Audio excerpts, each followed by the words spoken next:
হ্যাঁ, আমরা যেমন ঢাকাতে এখন যেটা করছি যে আমরা ওখানে বলে দিব যেটা হচ্ছে যে ঢাকা কক্সবাজার যোগাযোগ বন্ধ, বাট কেউ যদি ঢাকা চিটাগাং আসতে চায় সেই সুযোগ তারা পাবেন। কিন্তু কক্সবাজার চিটাগাং কক্সবাজার চলাচল আপাতত রেল চলাচল করছে।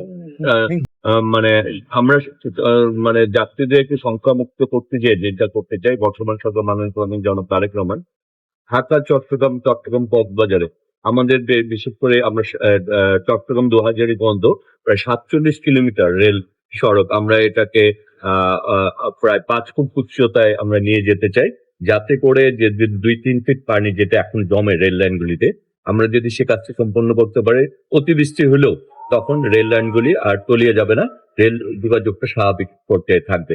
এই সরকার এই মুহূর্তে এটি টেন্ডার প্রক্রিয়া রয়েছে, আমার মনে হয় অচিরে এটি কার্যক্রম শুরু হবে। তখন আমরা আশাবাদী যে এই ভোগান্তি থেকে আমরা এই এলাকার মানুষ দেখেছেন যে বর্তমান সরকার শুধু একটি বিষয়ের মধ্যে সীমাবদ্ধ নয়, প্রতিটি সেক্টর নিয়ে কাজ করছে।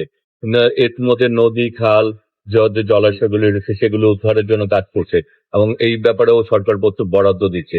সাথে সাথে শিল্প বর্জ্যগুলি এবং পরিকল্পিত যে কলকারখানা গড়ে উঠেছে এবং যারা দখলদার তাদেরকে উচ্ছেদ করার জন্য, এবং রেলে কিন্তু এবং যোগাযোগে আমরা কিন্তু সোলার এবং ইলেকট্রিক ইভির মাধ্যমে আমরা আধুনিকায়ন করে কাজ করছি। আমরা রেলকে যাতে আমাদের লোকোমোটিভ ক্যারেজের সংখ্যা বৃদ্ধি করে, যাত্রী সেবা বৃদ্ধি করে এবং প্রতিটি স্টেশনে আরো উন্নয়ন করে আমরা যাত্রী সেবা যাতে বৃদ্ধি, প্রতিটি সেক্টর নিয়ে কাজ করা হচ্ছে। সুতরাং যারা দখলদার, যারা মানে অনৈতিক কাজকর্ম যারা জড়িত, কাউকে আশ্রয় প্রশ্রয় দেওয়া হবে না, এবং প্রতিটি মন্ত্রণালয় তার নিজস্ব ভাবে কাজ করে চলছেন এবং সবগুলি মন্ত্রণালয়ের সাথে সমন্বয় রয়েছে। আমার মনে হয় যে এইসব ব্যাপারগুলিও আমরা আস্তে আস্তে আমরা যেটা দেখেছি যে আমাদের যেভাবে রেল ট্র্যাক বিস্তৃতি ঘটেছে কিন্তু সেইভাবে লোকোমোটিভ ক্যারেজটা আসে নাই। আমাদের বর্তমান সরকারের সিদ্ধান্ত হচ্ছে যে আমরা নতুন যে জায়গায় আমরা যেমন ঢাকা চিটাগাং কর্ডলাইট করার একটা চিন্তা ভাবনা আছে, এবং চিন্তা ভাবনা না, ওটা স্টাডি চলছে, এবং সেটি করলে আমরা নারায়ণগঞ্জ থেকে কুমিল্লা প্রায় 80 কিলোমিটার দূরত্ব কমে যাবে এবং 1 ঘন্টা 20 মিনিট কমে যাবে।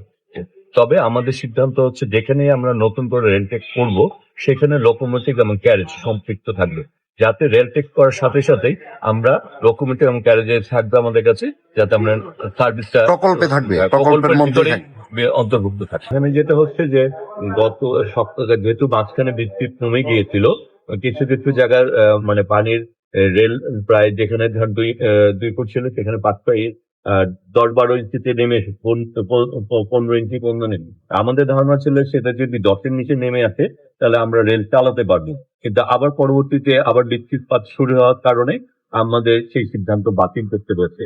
কিন্তু যেহেতু মাঝখানে বৃষ্টিপাত বন্ধ ছিল সেই কারণে আমরা সিদ্ধান্ত নিয়েছিলাম, কারণ সবারই ইচ্ছা থাকে পরিবারকে সামনে রেখে বেড়াতে যাবে। আমরা ওটা চাচ্ছিলাম যে তাদেরকে এই বিষয়টাকে সফল করতে, কিন্তু আবার বৃষ্টিপাতের কারণে আমাদেরকে মূল লক্ষ্য হচ্ছে বড় কোনো দুর্ঘটনার হাত থেকে আমাদের যাত্রীদেরকে এবং রেলকে রক্ষা করা।